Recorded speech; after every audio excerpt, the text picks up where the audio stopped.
ನಾನು ಈ ಮೂಲಕ ನನ್ನ ಮತ್ತು ನನ್ನ ಸ್ನೇಹಿತರ ಆರೋಗ್ಯದ ಬಗ್ಗೆ ಕಾಳಜಿ ವಹಿಸುತ್ತೇನೆಂದು ಪ್ರತಿಜ್ಞೆ ಮಾಡುತ್ತೇನೆ.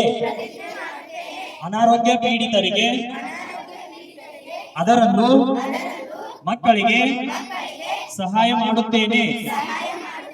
ನಾನು ನನ್ನ ಆರೋಗ್ಯ ಮತ್ತು ನನ್ನ ಸುತ್ತಲಿನ ಪರಿಸರವನ್ನು ಕಾಪಾಡುತ್ತೇನೆ. ಎಲ್ಲ ಜನರನ್ನು ನನ್ನ ಅಣ್ಣ ತಮ್ಮಂದಿರು ಮತ್ತು ಅಕ್ಕ ತಂಗಿಯರೆಂದು ಭಾವಿಸುತ್ತೇನೆ. ನಾನು ಪೋಷಕಾಂಶಯುಕ್ತ ಆಹಾರ ಸೇವಿಸಿ ಆರೋಗ್ಯಕರ ಜೀವನ ನಡೆಸುತ್ತೇನೆ. ಹಿಮೋಗ್ಲೋಬಿನ್ ಹೆಚ್ಚಾಗಬೇಕಾದ್ರೆ ಎಂತ ಆಗ್ತಿರ್ಬೇಕಾದ್ರೆ ಹಸಿರು ತರಕಾರಿಗಳು, ಹಸಿರು ಪಲ್ಯ ಆಲ್ಮೋಸ್ಟ್ ಹಸಿರು ಪಲ್ಯ ಯಾವ್ದು ಆದ್ರೆ ಆ ಹಸಿರು ಪಲ್ಯ ಒಳಗೆ ಚಲೋ ನೋಡಿ ಎಲ್ಲರೂ ಹಸಿರು ತರಕಾರಿಗಳು ಬಾಳ ಇರ್ತಾವ. ಅದರಿಂದ ನಮ್ಮ ರಕ್ತ ಕೆಂಪಾಗತ್ತೆ, ಹಿಮೋಗ್ಲೋಬಿನ್ ಹೆಚ್ಚಾಗತ್ತೆ. ನೋಡ್ರಿ ಇಂಥ ಆಹಾರ ಇರ್ತದೆ, ಇಂಥ ಪೋಷಕಾಂಶಯುಕ್ತ ಆಹಾರ ತಿಂತೀವಿ ಅಂದ್ರೆ ಆರೋಗ್ಯ ಸದೃಢವಾಗಿರುತ್ತೆ.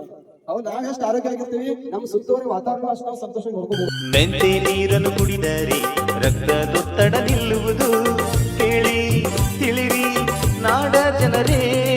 ಬೀಟ್ರೂಟ್ ಅನ್ನು ಸೇವಿಸಲು ಹೊಟ್ಟೆಯ ಹಸಿವು